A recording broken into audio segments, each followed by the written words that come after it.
السلام علیکم دوستو، آپ دیکھ رہے ہیں ایچ آر ڈائری اور میں ہوں حماد الرسول۔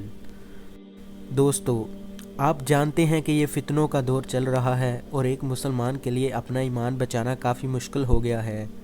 ہر گزرتے دن کے ساتھ نئے نئے دجالی فتنے سر اٹھا رہے ہیں۔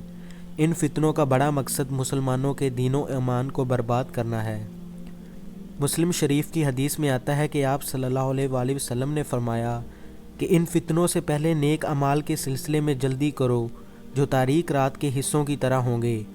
ایک آدمی صبح کو مومن ہوگا اور شام کو کافر ہوگا، شام کو مومن ہوگا اور صبح کو کافر ہوگا، نیز اپنے دین کو دنیاوی ساز و سامان کے بدلے فروخت کر دے گا۔ اب اس سے بڑا فتنہ کیا ہوگا کہ اتنے بڑے پیمانے پر لوگوں کے ایمان کو برباد کر دیا جائے۔ دوستو، اسلام نے ہمیں بہت سی حرام چیزوں سے منع کیا ہے، لیکن شیطان ان کاموں کو کرنے پر ہمیں مجبور کرتا ہے۔ انہی حرام کاموں میں گانے سننا بھی شامل ہے۔ جس طرح آج کے دور میں اسلامی جمہوریہ پاکستان میں میوزک انڈسٹری اپنے عروج کو پہنچی ہے، شاید ہی تاریخ میں کبھی ایسا ہوا ہو۔ آج کل کے نوجوان لڑکے اور لڑکیاں اپنے ارد گرد شور و غل اور ہلہ گلا کو پسند کرتے ہیں۔ جگہ جگہ میوزک کنسرٹ کے نام پر ملک میں فحاشی کو عام کیا جا رہا ہے، جہاں نامحرم لڑکے اور لڑکیاں اکٹھے ہلہ گلا اور ناچ گانا کر رہے ہیں۔ اگر آج کے بڑے دجالی فتنوں کی بات کی جائے تو میوزک انڈسٹری انہی بڑے فتنوں میں سے ایک ہے۔ حضرت ابو امامہ رضی اللہ تعالی عنہ سے روایت ہے کہ رسول اللہ صلی اللہ علیہ وآلہ وسلم نے ارشاد فرمایا، یقیناً اللہ تعالیٰ نے مجھے سارے عالم کے لیے رحمت اور ہادی بنا کر بھیجا ہے، اور مجھ کو حکم کیا ہے کہ میں بانسری اور میوزک اور کفارات یعنی سارنگی اور گانے بجانے کی چیزوں اور وہ بت اور مورتیاں جن کی زمانہ جاہلیت میں عبادت کی جاتی تھی سب کو مٹا ڈالوں۔ اسی طرح حضرت انس رضی اللہ تعالیٰ عنہ کا ارشاد ہے کہ رسول اللہ صلی اللہ علیہ وسلم نے فرمایا کہ جو شخص گانا سنے گا تو قیامت کے دن اس کے کانوں میں پگھلا ہوا سیسا ڈالا جائے گا۔ آج کل ہر شخص اس دھوکے میں مبتلا ہو کر گناہ کر رہا ہے کہ میں توبہ کر لوں گا، حالانکہ بعض اوقات گانوں کی نحوست کی وجہ سے توبہ کی توفیق ہی نہیں ملتی۔ کیا یہ عقل مندی ہے کہ یہ سوچ کر زہر کھا لیا جائے کہ جب اثر کرنے لگے تو تریاک پی لوں گا؟ ان گانوں میں اس طرح کی دھنیں استعمال کی جاتی ہیں کہ وہ سننے والوں کو اپنے سروں کی لپیٹ میں لے لیتی ہیں اور دو مختلف جنسوں کو ایک دوسرے کی طرف اٹریکٹ کرتی ہیں، یعنی مرد اور عورت کو۔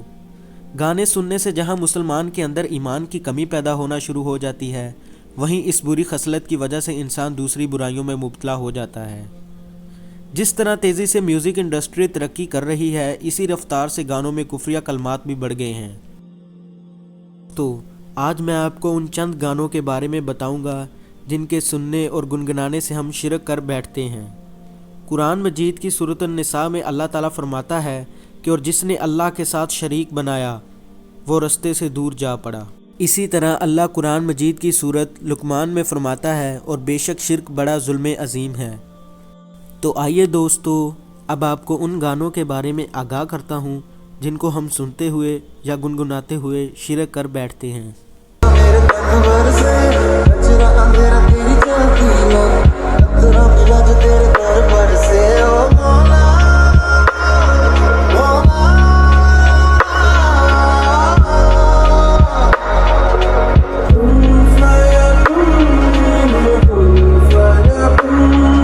استغفر اللہ، کس طرح اس گانے میں قرآن پاک کی آیت کن فیکون کا مذاق اڑایا گیا ہے۔ کن فیکون جس کا مطلب کہ اللہ تعالیٰ جب فرماتے ہیں ہو جا تو وہ ہو جاتی ہے، کو ایک گانے کی شکل میں پیش کیا گیا ہے۔ افسوس تو اس بات کا ہے کہ مسلمان بھی بغیر سوچے سمجھے اس گانے کو شیئر کر رہے ہیں اور سن رہے ہیں۔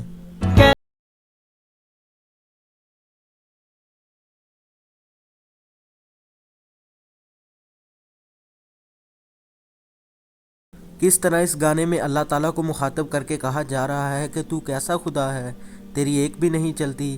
کیا ان لوگوں نے کل بروز محشر اللہ تعالیٰ کو جواب نہیں دینا؟ استغفر اللہ۔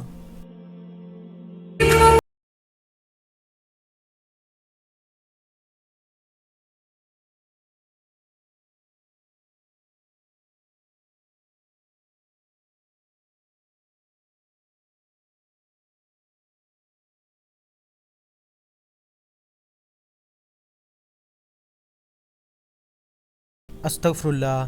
کس طرح اس گانے میں کہا گیا ہے کہ مجھے تو میرے محبوب تیرے اندر خدا نظر آتا ہے اور دل کرتا ہے کہ تجھے سجدہ کروں۔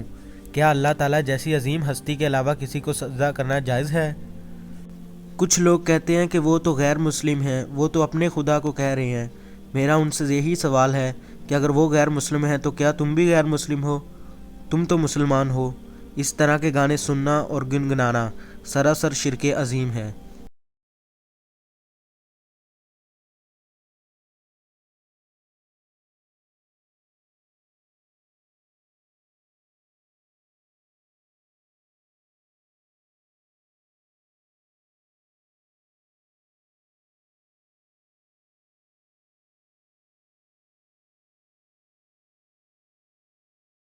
گانے سننے اور گنگنانے سے ایک مسلمان اپنا ایمان کھو بیٹھتا ہے۔